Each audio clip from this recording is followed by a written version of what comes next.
Iran में Khamenei को सत्ता परिवर्तन का डर है और ईरान में सत्ता के खिलाफ भारी गुस्सा भी। आपको बता दें, ईरान में अल्पसंख्यकों पर अत्याचार तेज हो चुका है। 700 से ज्यादा लोग जासूसी के आरोप में गिरफ्तार भी किए गए हैं। युद्ध अध्ययन संस्थान ISW के हवाले से फिलहाल क्या बड़ी खबर सामने आई है, एक एक डिटेल रखूं आपके सामने और एक्सपर्ट से करूं सवाल। उससे पहले ये लेटेस्ट तस्वीरें और इन तस्वीरों के आधार पर फिलहाल बड़े दावे ये, जहां अब 700 से ज्यादा लोग जासूसी के आरोप में गिरफ्तार भी किए गए हैं और ईरान में अल्पसंख्यकों पर जिस तरीके से अत्याचार तेज होते जा रहे हैं, खबर यह कि ईरान में सत्ता के खिलाफ अब लोगों का गुस्सा नजर आ रहा है।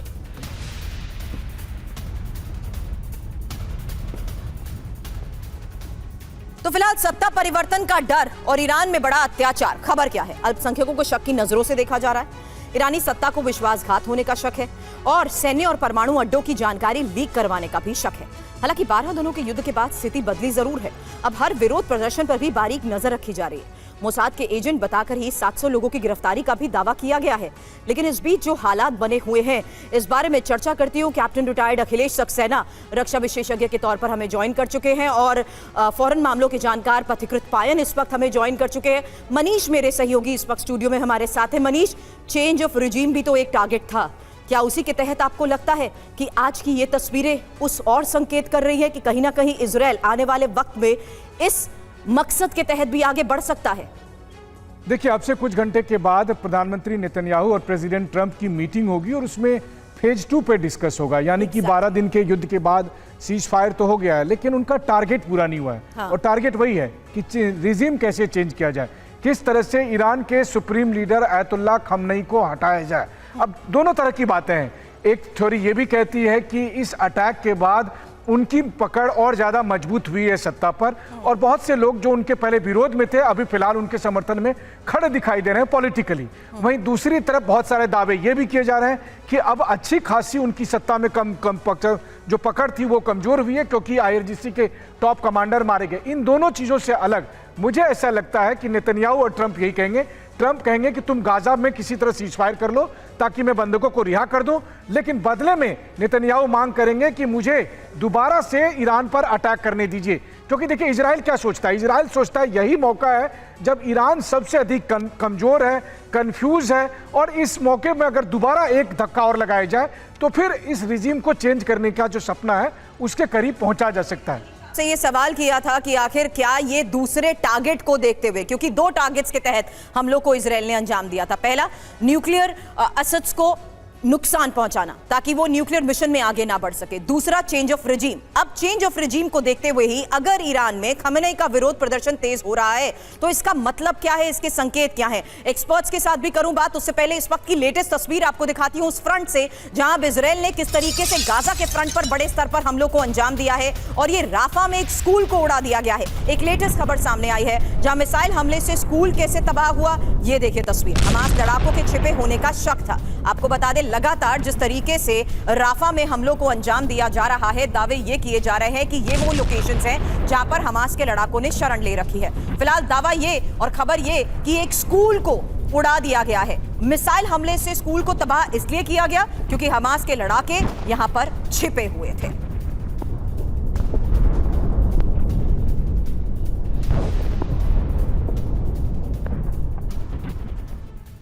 और आइए वापस उसी खबर का हम रुख कर रहे हैं जिसके तहत यह समझना जरूरी है कि ईरान में खमेनी का जिस तरीके से विरोध तेज हो चुका है, खमेनी को क्या अब चुनौती मिल सकती है, ये एक बड़ा सवाल है। हालांकि उत्तराधिकारी घोषित करने का दबाव भी रिपोर्ट में यह कहा जा रहा है। सत्ता परिवर्तन का दबाव कई गुना ज्यादा बढ़ गया है। किस आधार पर और संभावित विकल्प ऐसे में सत्ता परिवर्तन को देखते हुए क्या है, यही अगली इंफॉर्मेशन होगी अब आपके सामने।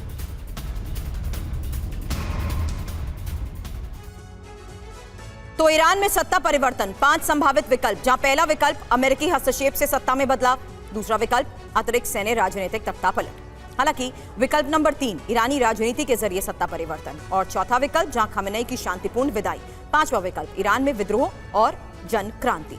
लेकिन ईरान में ही सत्ता परिवर्तन ऐसे में खमेनी का होगा क्या? ईरान की ताकतवर लॉबी सत्ता परिवर्तन चाहती है, खमेनी की जगह किसी और को सत्ता मिले। यूएस हमले के बाद ऑफिसर्स के बीच चर्चा इस बारे में भी तेज हो चुकी है। हालांकि पश्चिम के मोहरे को सत्ता में बिठाने की रणनीति के तौर पर भी इस खबर को समझना जरूरी है। हालांकि साजिश में कौन कौन शामिल, क्योंकि सैन्य अधिकारी, राजनीतिक हस्तियां और नेताओं के रिश्तेदार के साथ साथ बड़े धार्मिक नेता और बड़े व्यापारी भी। हालांकि सत्ता परिवर्तन की चुनौती को उस लिहाज से समझिए जहां अभी फिलहाल खमेनी की सत्ता पर पकड़ तो मजबूत है और खमेनी की सियासी और धार्मिक नायक की भी छवि है और खमेनी के वफादार अहम पदों पर भी मौजूद हैं। ऐसे में यूएस और इजरायल के खिलाफ जनता में भी गुस्सा देखने को मिला है। अब इस ओवरऑल सिनेरियो को पथिकृत पायन जी कैसे समझे, क्योंकि आज के इस हालात में दूसरा मकसद और ट्रंप और नेतन्याहू के बीच होने वाली मुलाकात को किस तरीके से कनेक्ट द डॉट करते हुए समझा जाए? क्या ये अगले फेज के ऑपरेशन से पहले चेंज ऑफ रिजीम को टारगेट करते हुए ही बड़ी खबरें हैं ईरान से, जहां खमेनी के खिलाफ ही लोगों का गुस्सा अब सामने आ रहा है? देखिए, अगर उनको सत्ता परिवर्तन करना है ईरान में तो सिर्फ एक दिन की बॉम्बिंग जो ट्रंप ने किया उससे नहीं होगा। अगर उनको कुछ करना है तो फिर जिस तरह से 30 दिन, एक दिन तो छोड़ दीजिए, 20-25 दिन कम से कम B2 बॉम्बर से इस लेवल का बॉम्बिंग करेंगे, तब जाके वहां पे कुछ बहुत बड़े पैमाने में परिवर्तन आएगा, क्योंकि लोग फ्रस्ट्रेटेड हो जाएंगे, लोग खुद सरकार के खिलाफ मुहिम उठाएंगे। आज भी शायद वहां पे बहुत सारे लोग हैं, वो वहां पे जो सरकार है या उनके जो शक्ति कुछ कुछ चीजों में बहुत ज्यादा ये लोग स्ट्रिक्ट होते हैं, रिलीजन के ऊपर किस तरह से औरतों को वहाँ कपड़े पहनना चाहिए, ये सब चीजों के लेके बहुत सारे मतभेद है। लेकिन उतना ही नफरत शायद कहीं ना कहीं अमेरिका की तरफ भी है, और इजराइल की तरफ उनका जो नफरत है वो कॉमन फैक्टर है, उसमें कोई चेंज नहीं आया है और आएगा भी नहीं।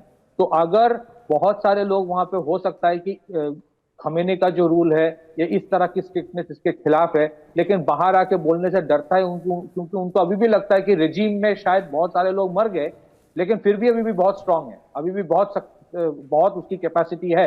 और ट्रंप जो हर जगह पे सेटिंग करके रखता है, ये जो बॉम्बिंग एक दिन पे किया, फिर उसके पहले 14 दिन तक बोलता रहा कि बॉम्बिंग करेंगे, वहां से न्यूक्लियर फैसिलिटीज भी शायद बहुत कुछ हटा दिया गया था।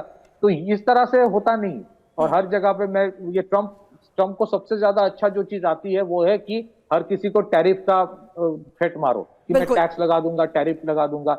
इस तरह से रेजिम चेंज नहीं होता। रेजिम चेंज अगर अमेरिका करना चाहता है उसको सीरियस होना पड़ेगा। ट्रंप जैसे काम करता है उस तरह से रेजिम चेंज नहीं होता। आप एक दिन बॉम्बिंग करोगे, 2 बार किसी को असैसिनेट कर दोगे, वो होता है, लेकिन 20-25 दिन अगर आपको वहां पे बॉम्बिंग करना है तो उसका कॉन्सिक्वेंस भी होगा। नहीं तो क्या पहले फेज के हमले में सामने वाले की ताकत का भी अंदाजा लगा लिया गया? क्योंकि यहां तो जिस तरीके से खमेनी और ईरान ने सीधा इजरायल को टारगेट किया है, जनता ने तो खमेनी को इस बारे में सपोर्ट किया कि कैसे तेल अवीव में सीधे हमलों को अंजाम दिया गया।